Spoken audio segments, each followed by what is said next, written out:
Local programming on KRWG made possible in part by viewers like you. Thank you. This is KRWG, TV, radio, online, news that matters. Now, across the Mesilla Valley and the borderland, the stories that shape our community.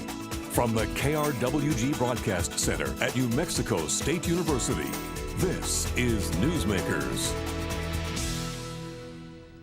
Up front this week, outdoor industry leaders recently met in Las Cruces for the first New Mexico Outdoor Economics Conference, and Michael Hernandez was there. Outdoor industry leaders from several western states gathered indoors for a change to promote the physical and financial benefits public lands provide for tourists and businesses. Consumers spend nearly $900 billion annually on outdoor recreation in the U.S., according to the Outdoor Industry Association. A recent report by the Center for Western Priorities says people make more than 290 million visits to public lands in western states every year. About 10 million of those visits are to New Mexico, where consumers spend about $10 billion on the outdoor industry. Since former President Barack Obama designated the Organ Mountains Desert Peaks National Monument in 2014, the monument has grown in popularity, so much that it even has its own line of apparel, Organ Mountain Outfitters.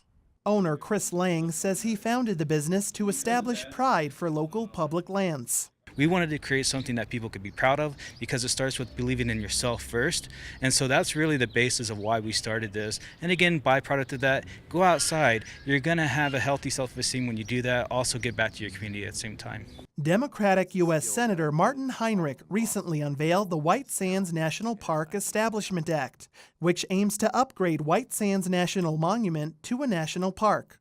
Jackson Hole Chamber of Commerce President and CEO Anna Olson says designating an area's public lands as monuments and parks immediately elevates its brand. It raises your profile as a destination, and it says a lot of things that you don't need to say. Like, for instance, that you are a destination for adventure, for outdoor recreation, for scenery. In our case, for animal safaris. We have bison and bears and moose, and so it's it says a lot of things without you having to explain it by being at that level. A study by Headwaters Economics, an independent nonprofit research group, reports visits to national monuments redesignated as national parks increased by more than 20% in the 5 years after redesignation compared to the previous 5 years. Headwaters Economics estimates turning White Sands National Monument into a national park will generate up to $7.5 million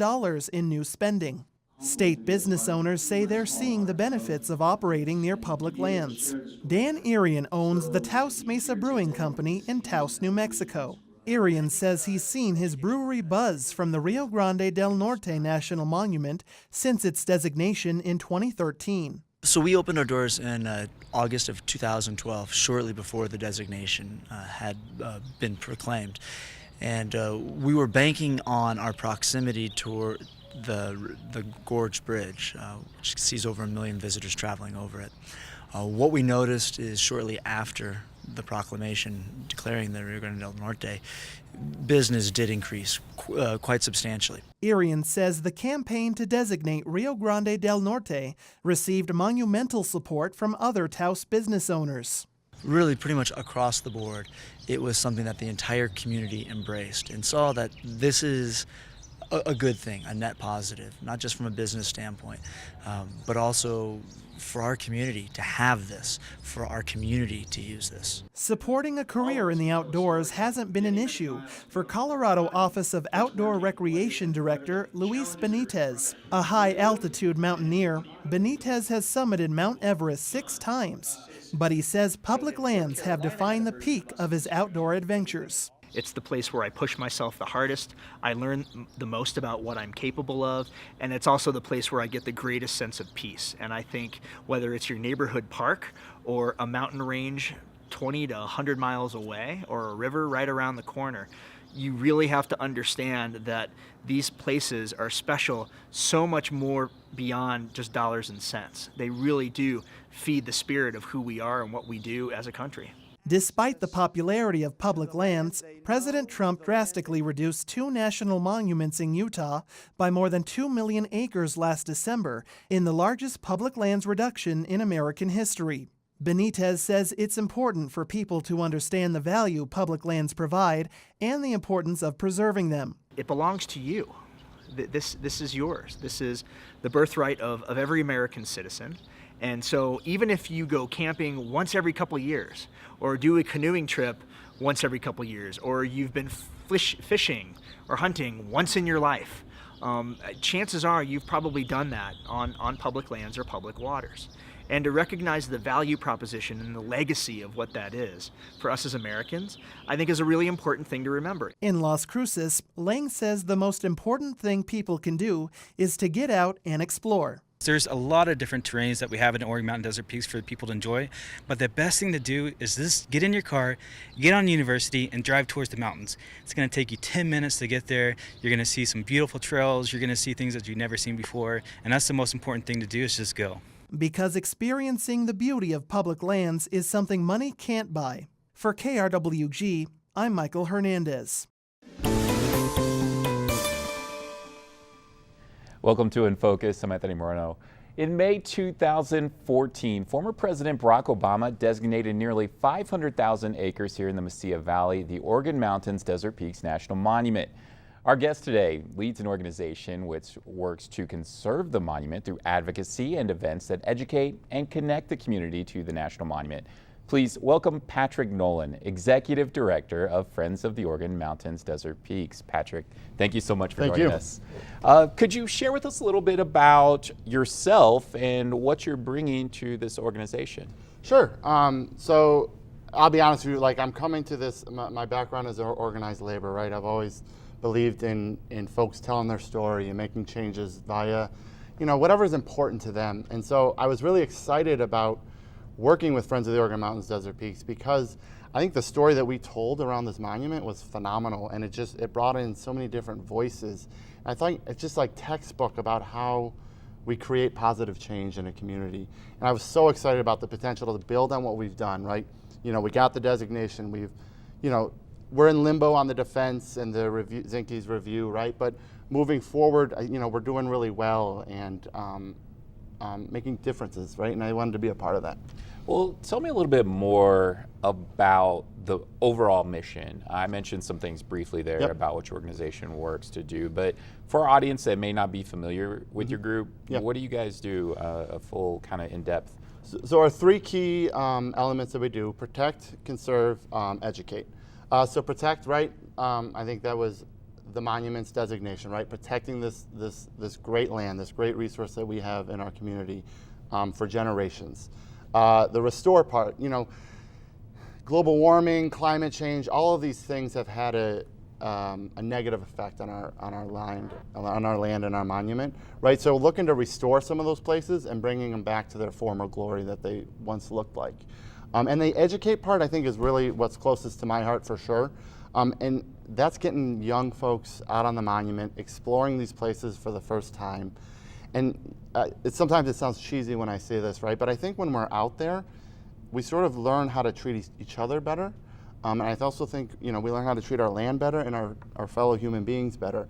And in this day and age, I think that's a really valuable thing that we bring to the table. And as a father of a 10-year-old daughter, you're always looking for activities in our community. And sometimes there aren't as many as you would like, right? So having this place to take kids and explore and learn about nature and resources, I think is an incredibly valuable thing that we have. Well, let's talk about those activities a little bit more. What are some of the events you have in store this year for folks to get connected to the monument? So we've had, over the summer, we're doing a ton of things working with our partners at Lynn Community School, working with Boys and Girls Club, and also Weed and Seed, which is a group in the Mesquite neighborhood. So taking these kids out, and it's always funny because when I go and I present myself and I introduce myself and I ask a question, I'm like, how many of you folks have been out on the monument? And almost it's almost, if there's 20, 3 to 5 of those kids have been out on the monument, right? So that always excites me. That's like why I do what I do, because these are 15 kids, 20 kids that maybe wouldn't have these opportunities. And everything we do is free, right? There's no charge for this. And I think that reflects the spirit of the monument, right? 90% of this monument, 95% of this monument is free to go to, right? There's the $5 charge at Dripping Springs, but other than that, folks are free to go to this place. And when you're on a budget, when you're on a family budget, I think that matters quite a bit. And sometimes it's just, it's transportation, or parents don't know where to take their kids, right? And I think that's the part that we fill in. This monument is nearly 500,000 acres. It surrounds pretty much the city of Las Cruces. Yep. Could you share with us a little bit more about what the monument is, what people can expect when they explore or encounter the monument? Well, this monument is distinct from other monuments in that it's not one complete sort of together piece of land, right? There are 4 distinct areas. So the most prominent is the Oregon Mountains, Desert Peaks, which is what in this community have all known as our background to life, really, right? Everybody sees it. The other part is the Doñanas, which, Doñana is very popular with mountain bikers. Ton of folks go out there, off-roaders. Then there's the Potrillos and the Robledos. The Potrillos are sort of the northwest part of Doñana County, and the Potrillos, the Potrillos are the southeast part of Doñana. That's definitely the more rural, very isolated, harder to get to, but it's wild, right? It's just the desert in its almost purest form that you can find, and that's such a draw for so many people. Like people, again, mountain biking, hiking, going through that area. It's cool place. So, how do you connect the community to this monument? I mean, you mentioned some things you do with the youth. What other things do you have in store that you're working on in connecting the community to the monument?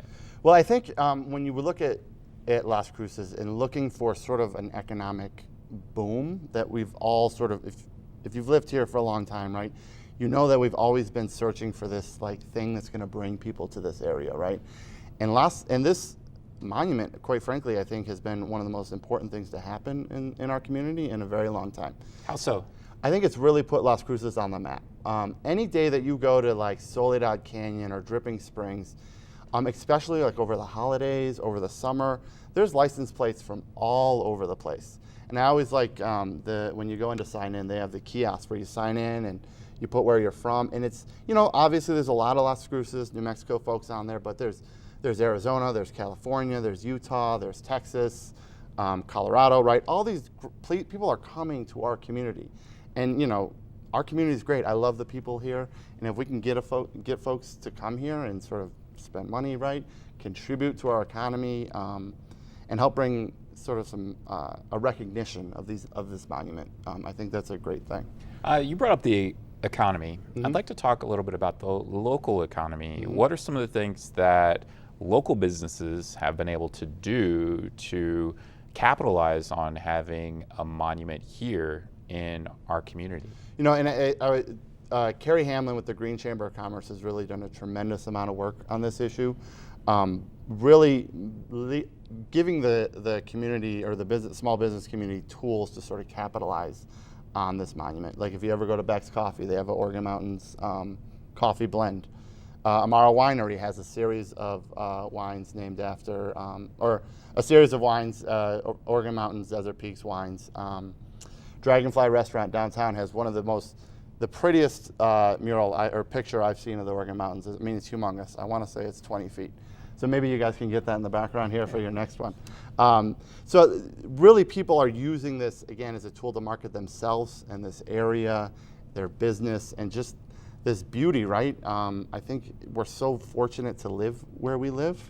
And this monument is unique. Like it's not like something you can find anywhere else.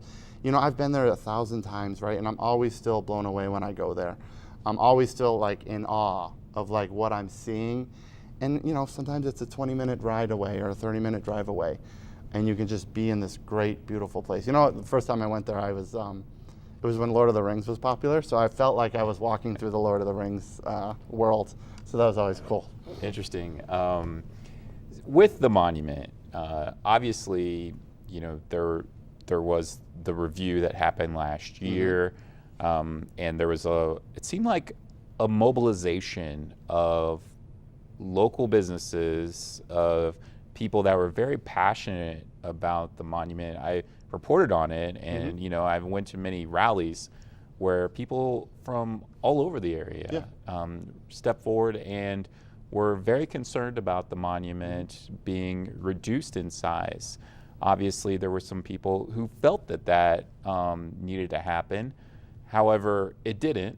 What are your thoughts on how that movement or possible review, did it really kind of make an impact within the community on how much the monument really meant to them? I think it does, absolutely. And I think the reality of the situation is, and somebody put this to me, is like, we're always going to be fighting to protect this monument, whether it's this administration or another administration 10 years down the road or 20 years down the road, right? We always have to be thinking about protecting this monument.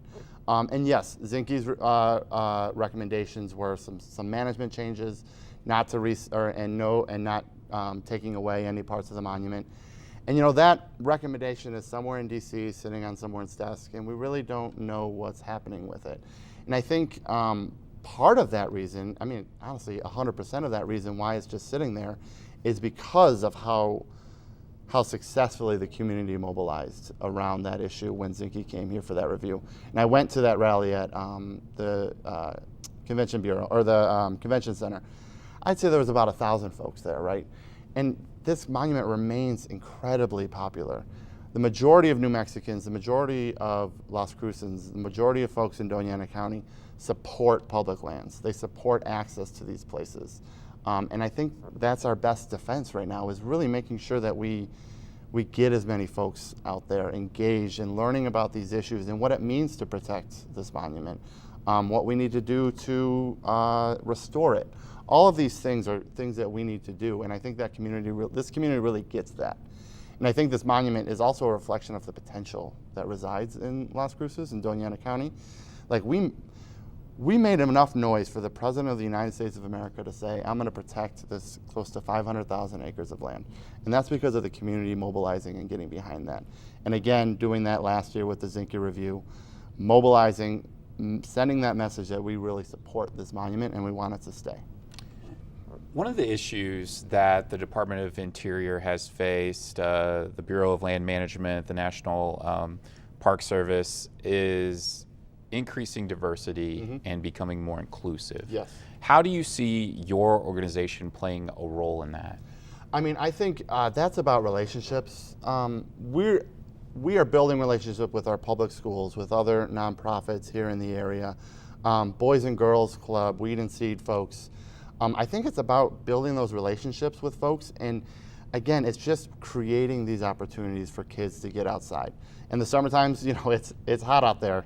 I'm not, you know this, right? It's hot out there, but these kids love it, right? They don't care that it's 100 degrees. And I think it's just creating these opportunities for folks to get out there that maybe would not exist before. Are there any organizations that you're working with to really do that, to achieve that goal?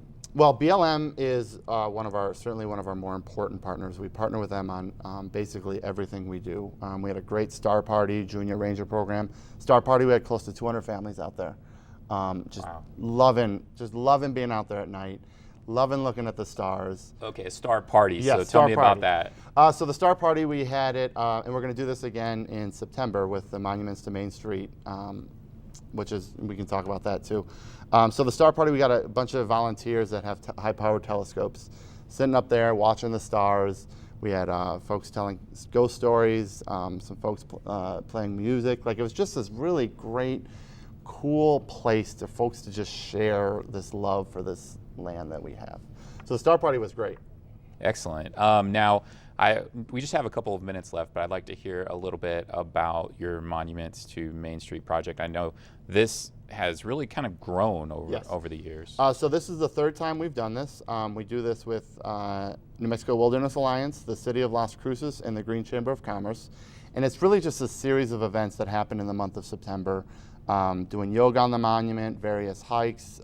We have a film festival at the Rio Grande Theater. We'll have an opening ceremony.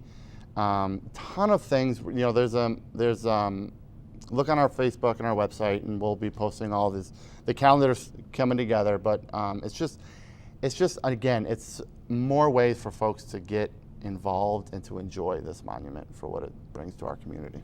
We just have about a minute left, but I'd like to hear your answer to this. What do you hope? What is your main goal in this position that you're doing right now? I want to make sure that we get everybody out here that wants to get out there for a hike, to go mountain biking, to go bird watching. We want to create opportunities for folks to get out there, and I think it gives kids a place to dream and think about bigger things, right? If I walk away from this and I gave kids an opportunity to think about a career in biology or land management, like that's enough for me, right? In this day and age, just giving kids that space to just be like free of all the stress and pressure that folks face. Adults too, right? I love to get out there. It makes me feel better. I think that is what we do. And I think a lot of it has to do in building strong community partnerships and collaborating with folks. As long as we can set that example, I think that'll be awesome. All right, Patrick Nolan, Executive Director of Friends of the Oregon Mountains Desert Peaks, thank you so much for joining us. Thank you. And we want to thank you for joining us for In Focus. I'm Anthony Moreno.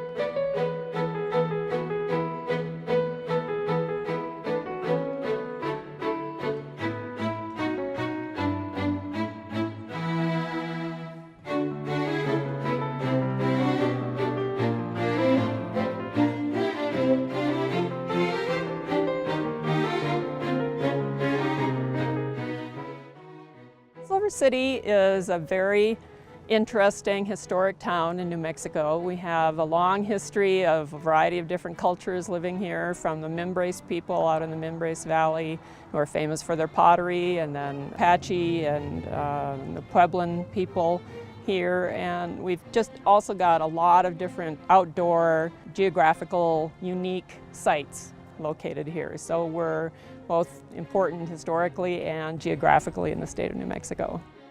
So Silver City was founded because they found silver here. And so the hills around here were mined, and they are still being mined. Right now we have Freeport-McMoran is a copper mine, and it is one of the major employers in our area. So mining was and still is a very important factor to Silver City. This was a town that was built to last. It was a mining town, but unlike a lot of other mining towns, it was built with brick after a couple of fires in the early history. So if you walk around our downtown, we have lots of really interesting architecture, lots of Victorian homes, but also Art Deco. And so it was a town that has a lot of history and a lot of old buildings that you can still see and walk around. Although we had this series of floods, and they became so regular in the early 1900s, that people referred to the flood season. It wasn't the rainy season, it was the flood season. But on the night of July 21st, 1895, a flood came that there was no turning back from. It seems that right where Main Street had been placed in this grid of town streets happened to be the place where the floodwaters from the Pinos Altos Mountains wanted to flow. About 3 feet of water swept through the downtown area. After that, there was no point in rebuilding the street. There were bridges cobbled together so that people could walk across. But that was the point when Main Street was no longer a street that was kept up as a street. It was sort of considered an arroyo. Now we have a number of different trails. One of them you see right here, which is called the Big Ditch, or the Big Ditch Park. And so they've created a park now here and moved Main Street back up onto a higher elevation behind us here. I guess my favorite thing is the arts and the culture. We've got a lot of studios and artists here. We've got a couple of different theater groups. We've got fantastic restaurants. And during the summer, we have just festivals and festivals and festivals. And so they're wonderful family events and a lot of culture. It's a gorgeous southwestern sort of climate. So I kind of like to think of us as being a hidden gem that a lot of people still need to explore. I love the people, I love the weather, I love the security I feel here. I just couldn't see myself anywhere else. And I enjoy Silver City because of our theme parties. It's fun dressing them all up. We've gotten these wonderful people that have moved in, and we have so many talented people here. We have people that come in loving Silver City, even though they're not native, but they love it. They have improved it. They've opened up shops. And the important thing is they don't want to change it. We have some of the best events going on. And it's almost like I have to go month through month through month because there's always something going on. If people tell you in Silver City they're bored, they're living in a cave because there's something going on just about every weekend. We actually have everything here. We have lots of painters, sculptors, we have glass artists, we have mosaicists, we have mixed media, we have encaustic. You think of it, I think basically that we have it. I mean, it's a good place to come and check out art, for sure. Beautiful place to be. Couldn't ask for more. I'm from Cincinnati, Ohio, and I came here to study zoology, and I just kept being pulled back into art. I'm mixed media in a variety of ways. I'm also a theatrical lighting designer and a writer. The art scene here is diverse, culturally aware in most cases, pretty vibrant and ongoing. There's something about just being a little more open and a little more free here. The nicest thing about Silver City is you can drive 15 minutes in any direction and be out in the forest. So we have a lot of really interesting things just to do. You could easily park in our visitor center parking lot here, spend 2 days and never have to move your car again. It's a very walkable downtown, lots of great restaurants, fun coffee shops, and really interesting, unique shops. I live here because I love it.